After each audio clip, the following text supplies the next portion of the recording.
¿Cuál es la diferencia entre darse cuenta y la introspección? Y en el darse cuenta, ¿quién se da cuenta? Krishnamurti. Examinemos primero lo que entendemos por introspección. Por introspección entendemos mirar dentro de uno, examinarse a uno mismo.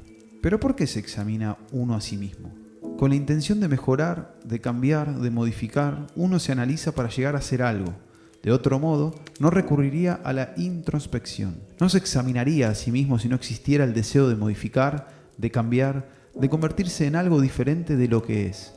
Es evidente que esa es la razón de la introspección. Si estoy enojado, me analizo. Me examino a mí mismo.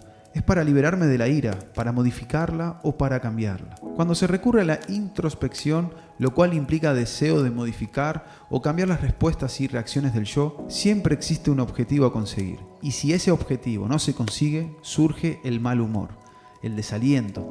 Por tanto, la introspección siempre conduce a la depresión. No sé si han observado que cuando recurren a la introspección, cuando miran dentro de sí mismos con intención de cambiar lo que son, siempre aparece una influencia depresiva, una influencia de mal humor contra la cual tienen que luchar y de nuevo deben examinarse a sí mismos para poder superar el mal humor y así sucesivamente.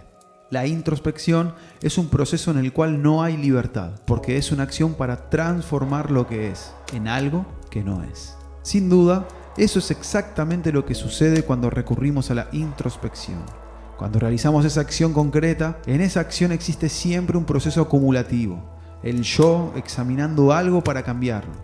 Por eso existe ese constante conflicto dualista y, como consecuencia, una actividad frustrante. Como nunca hay libertad, al ser conscientes de esa frustración aparece la desdicha.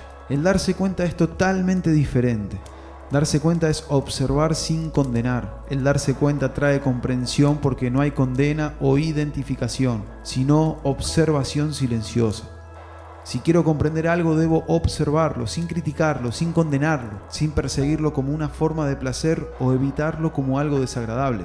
Simplemente debe haber observación silenciosa del hecho y no un objetivo a conseguir, sino un darse cuenta de todo a medida que surge. En el momento que condenamos, identificamos o justificamos, la observación y la comprensión de lo que observamos termina.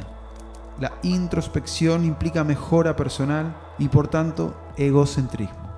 Mientras que el darse cuenta no consiste en una mejora personal, sino todo lo contrario, es la terminación del sentimiento de yo, de mí, con todas sus idiosincrasias particulares, sus recuerdos, exigencias y luchas.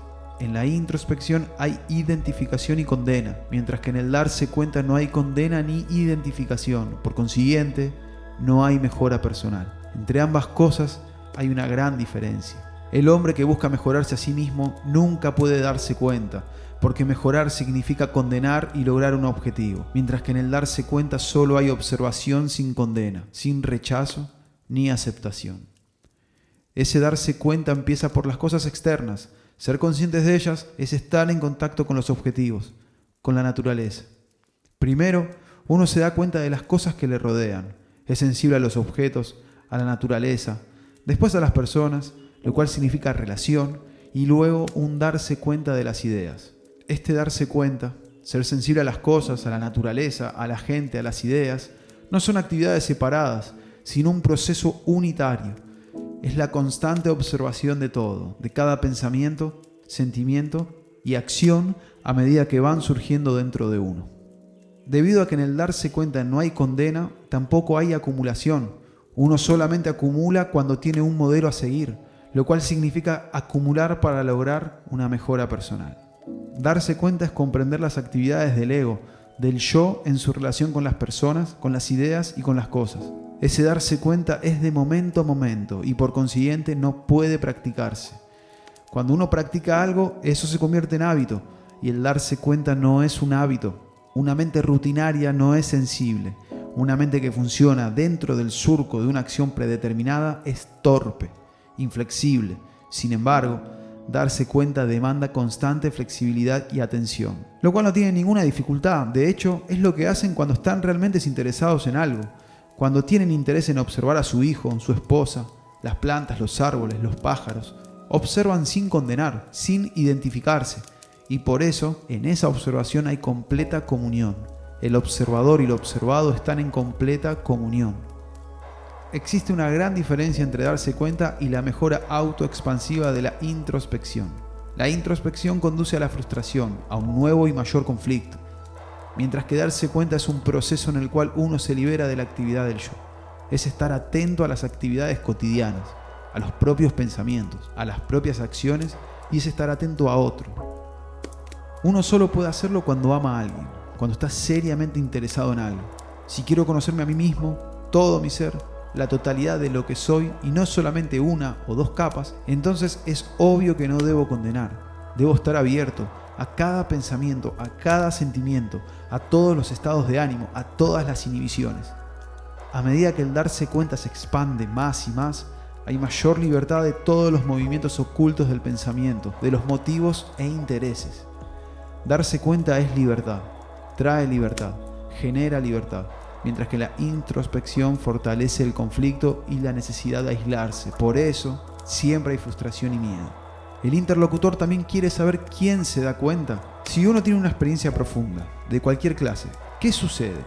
Cuando tiene lugar una experiencia así, ¿se da cuenta que está experimentando? Si se enoja, en ese mismo instante de enojo, de envidia o de alegría, ¿se da cuenta de que está alegre o enojado? La mayoría no experimentamos. Siempre estamos lejos de ese estado de experimentar. Por esa razón preguntamos, ¿quién es el observador? ¿Quién es el que se da cuenta? Sin lugar a dudas, esa pregunta es errónea, ¿no es cierto? En el momento en que experimentamos, no existe la persona que está dándose cuenta ni el objeto del cual se está dando cuenta. No existe ni el observador ni lo observado. Solo está el estado de experimentar. La mayoría encontramos extremadamente difícil vivir en un estado de experimentar, porque exige una flexibilidad extraordinaria, una rapidez, un alto grado de sensibilidad, lo cual no es posible si buscamos un resultado. Si queremos triunfar, si tenemos un objetivo a conseguir, si estamos calculando, todo eso genera frustración. Un hombre que no quiere nada, que no persigue un objetivo, que no busca un resultado con todas sus consecuencias, un hombre así vive en un estado constante de experimentar. En ese caso, todo está en movimiento, tiene un significado. Nada es viejo, nada es tenebroso, nada es repetitivo, porque lo que es nunca es viejo. El reto siempre es nuevo. Únicamente la respuesta a ese reto es vieja. Uno mismo puede experimentarlo de forma muy sencilla y fácil. La próxima vez que se enoje, que sienta celos, codicia, violencia o lo que sea, obsérvese a sí mismo.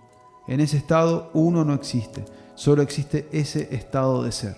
Un segundo, un momento después lo cataloga, le pone nombre, lo llama celos, enojos, codicia y de ese modo crea inmediatamente el observador y lo observado, el experimentador y lo experimentado. Cuando existen el experimentador y lo experimentado, el experimentador trata de modificar la experiencia, de cambiarla, de recordar cosas acerca de ella, etc. Y así mantiene la división entre él y lo experimentado. Si uno no nombra ese sentimiento, lo cual significa que no está buscando un resultado, que no está condenando, que simplemente está en silencio dándose cuenta de ese sentimiento, entonces verá que en ese estado de sentir, de experimentar, no existe el observador y lo observado, porque el observador y lo observado son un solo movimiento, por tanto, solo existe el experimentar. De modo que introspección y darse cuenta son por completo diferentes.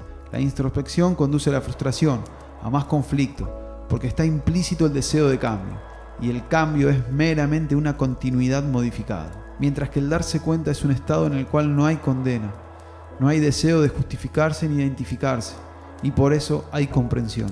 En ese estado de darse cuenta alerta y pasivo, no existen ni el experimentador ni lo experimentado. La introspección, que es una forma de mejora personal, de desarrollo personal, nunca puede llevar a la verdad, porque siempre es un proceso de aislamiento, mientras que el darse cuenta es un estado en el cual la verdad puede manifestarse, la verdad de lo que es, la simple verdad de la existencia diaria. Tan solo cuando comprendemos la verdad de la existencia cotidiana, podemos llegar lejos. Sin embargo, para llegar lejos debemos empezar cerca, pero la mayoría quiere dar un salto, quiere empezar lejos, sin haber comprendido lo cercano. Si comprendemos lo que está cerca, descubriremos que la distancia entre lo cercano y lo lejano no existe. No hay distancia.